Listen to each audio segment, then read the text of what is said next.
down in life. It's going to keep us and prevent us from doing and being what we really can be. And so somebody with regrets, I would say, even if you just physically say it and you don't even believe it yet, that's a step. Say, I forgive. I forgive that person. I forgive myself. I forgive God. That's the first step to letting go of all those regrets. And to also look forward. We need to keep moving forward. One of my favorite Disney movies is Meet the Robinsons.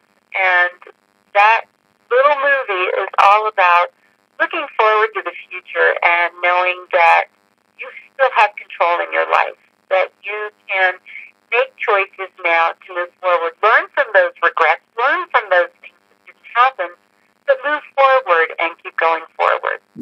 So you said Swiss Family Robinson, is that correct? That's what you said, Swiss? Not Swiss Family Robinson. It's a movie called Meet the Robinsons. It's an animated movie about a young boy who's an orphan who wants to create, he gets caught up in time travel. And through the movie, he learns that, one, the family that he will get in the future is a great family. You know, his big regret that he had in the movie was that he never met his birth mother. But moving on and moving forward to the family he was going to have in the future was amazing. It was a great family, and how he really learns that also that making mistakes is how we learn, how we get ahead. Kind of like, who was it? David Thomas? Yes. That how many times did he fail to make a light bulb before he made a light bulb? Right. That exact same theory and philosophy in life. That mistakes are okay. They have a scene where he tries to fix something and it breaks, and the whole family goes wild and claps. You made a mistake. That was awesome. Make this huge mess. I think we need to have more of that idea, that attitude in life, that as long as the mistakes don't hurt other people and don't kill anyone, let's make mistakes. It's how we're going to learn to do a better job the next time. And you know what's another great Disney movie, by the way? Another one is The Happiest Millionaire. That was Fred MacMurray. We just brought up Fred MacMurray with The Happiest Millionaire. Absolutely. This guy had alligators. This guy was, he thought he had everything that he ever wanted. He thought he could have happiness just by being rich, and he found out that and he was basically he tried to keep this daughter as a young kid as long as he could, and he didn't want to let her go, and he finally realized, hey, I was the right thing to let her go. She found a new world for her, and it was in Detroit, and guess what Henry Ford said? If Detroit ever goes, so does America. And look what's going on right now. I mean, it's sad, the state of affair that we're having right now. Very, very sad. And we need inspirational movies, like you said, with Absent Minded Professor and Meet the Robinsons. Excellent movies, by the way. Excellent choices. This is choices that are out there people can look at, and they can actually look at an image to give them hope and have message of inspiration. That's what we need. You're right, Michelle. You're absolutely correct. Yep, and there's going to be awful movies out there too. And again, remember, it goes with that idea of failure. If movies fail at the box office, then Hollywood says, that didn't work. Let's try something different.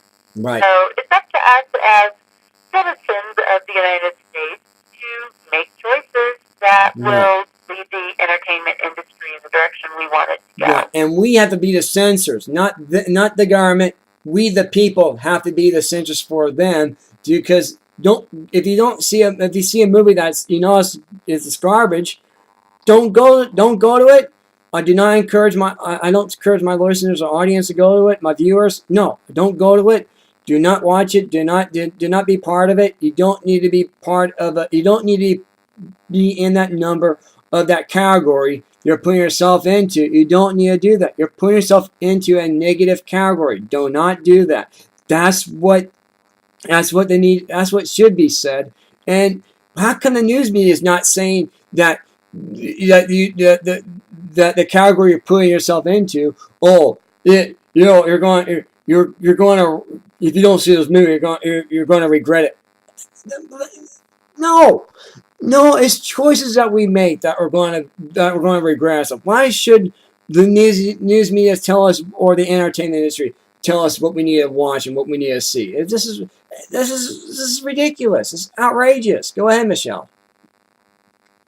Well, and again, I think that yes, there is always the outrageous stuff out there. The news, to me, has always been fascinating to watch because the news is part of the entertainment industry. And I think it's important to remember that. The news is not necessarily there to report what's going on in the world. They have rating systems. Right. They have to make certain ratings, or people get fired if you're a news reporter and you're not reporting on the right things. You're going to get fired. So again, it comes down to what sells. It's part of that entertainment industry. And so people who choose to watch the news are encouraging that kind of news. Right. I know that back in the 70s, there was an attempt to create a news show that only reported the good and happy things. And it failed miserably. Right. Nobody wanted to see it. I choose not to watch the news. Right. Because to me, I don't need all that negative influence. I don't need people telling me what to think. So I will go read the short news stories to find out what's going on around the world. But generally speaking, I don't even watch the news even. Right. Because to me, it's entertainment. It's not actually news. Right. So I think keeping that in mind, yep, the news is no different than watching a soap opera or some entertainment program. Right. Right. So that's why they say what they say and do what they do, because it's entertainment, and that's where the money is made. Yep. We're going to end it right there. Go. If it's okay, right there, we can end it right there. Can we do that? Sounds perfect. All right. Thank you so much again. We'll talk with you again, and I'll talk to you again in the future. Anytime you want to be on this network, just let me know. Anytime you want to be on. Thanks, Mark, for a great interview. I hope you have a great day, and I do want to continue to encourage you. Do what you're doing. I love it. I just love what I'm doing. I'm glad we got a clear voice and get this message out there, because no one else has ever done the way we done it here. Nobody else has discussed this, and they're not going to.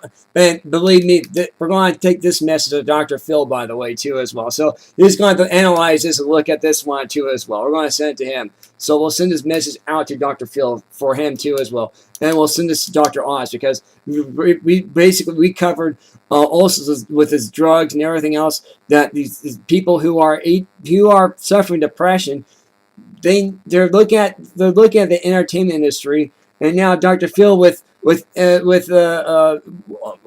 DeGeneres, what is that about? What kind of what kind of medicine is that for women? You know, good question. I don't know why, but it's out there, and we thank you so much for your time.